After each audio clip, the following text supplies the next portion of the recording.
የሆነ ሴቶች በጣም ትዳርን ይፈራሉ ምናምን ብለን ነው አሁን የምናስበው ወንዶችም ትዳርን ይፈራሉ ሴት ልጅ ይፈራሉ በቃ በአጭር ቋንቋ ሴቶቹን ይፈራሉ እኛ ደግሞ ወንዶቹን እንፈራለን የመረሳ ህይወት ደስ የሚል ህይወት ነው እንደዛም ነውና ላሚሉ መቅራት የማይፈልጉ ሰዎች በጣም ይገረፋሉና እንደዛ ነበርሽ ወይ ለማለት ፈልጌ ነው የሆነ ስታወሪ እኔን ታሪክ ነው ወይ የምታወራው አይነት ነገር ሆነብኝ ያጋጠመሽ የሆነ ቻሌንጅ አለ ለየት የሚል ነገር የት እየሄድክ ነው ወዴት እየሄድክ ነው አላማህ ምንድነው ከ10 አመት በኋላ ራስን የት ቦታ ማግኘት ትፈልጋለህ እዚህ ዱንያ ላይ ብር እንኳን ባይከፈልህ ልትሰራው የምትፈልገው ስራ ምንድነው ይላል በዛ ታይም እኔ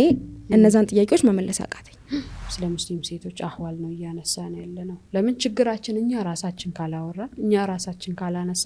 ማንንም መጥቶ ሊያስተምረና ሊያነሳልን አይችልም በሚል ነው ለኔ ሴት ልጅ ብልሃተኛ ናት ሲባል እኮ